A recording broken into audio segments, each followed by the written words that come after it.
గ్రామంలో అతి దారుణంగా మా చాకలి కులానికి సంబంధించిన వ్యక్తులను గుళ్ళోకి రాకుండా మరి గుళ్ళోకి ఎందుకు వచ్చామని ఇష్టారాజ్యం కొట్టి కిరాతకంగా కొట్టి అతి దారుణంగా 2 నెలల చిన్న పాపను చూడకుండా ఆమెను కాలుతో తొక్కి చంపడం చాలా బాధాకరం, సిగ్గుచేటని చెప్పి సందర్భాన్ని తెలుస్తున్నా.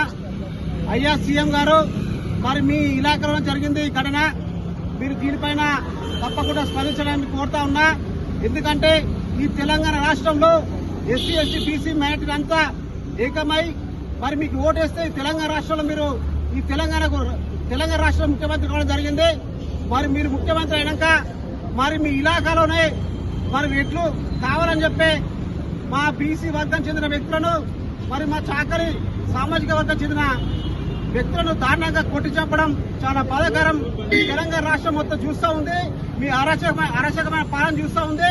మీరు తప్పకుండా మీరు న్యాయం చేయకపోతే మాత్రం పెద్ద ఎత్తున ఈ తెలంగాణ రాష్ట్రంలో ఉన్నటువంటి అన్ని ప్రజా సంఘాలు, కుల సంఘాలు మరియు ప్రతిపక్షాలు కలిసి ఉద్యమాలు చేయడానికి సిద్ధపడతా ఉన్నాయని చెప్పి సందర్భంగా తెలుస్తున్నా.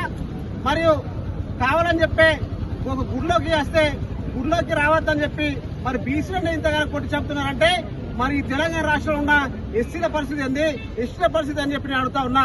మీరు తప్పకుండా కుటుంబానికి న్యాయం జరగాలి, మరి కుటుంబానికి మరి ఆర్థిక సాయం కూడా చేయాలని చెప్పి సందర్భంగా తెలుస్తున్నా. తప్పకుండా ఎవరైతే చిన్నారిని అతి దారుణంగా తొక్కి చంపిల్లో వారిని ముక్తి చేయాలని చెప్పి నేను కోరుతా ఉన్నా. దేని పక్షాన అంబేద్కర్ విద్యాసభ కేపీఎస్ జిల్లా కమిటీ పక్షాన మరి కేవీ కమిటీ పక్షాన ఉమ్మడి వరంగల్ జిల్లా వ్యాప్తంగా ఉద్యమాలు చేస్తామని హెచ్చరిస్తూ నా పేరు నరేష్ మందన్, ఏబీఎస్ జిల్లా అధ్యక్షుడు కాంగ్రెస్ రెడ్డి.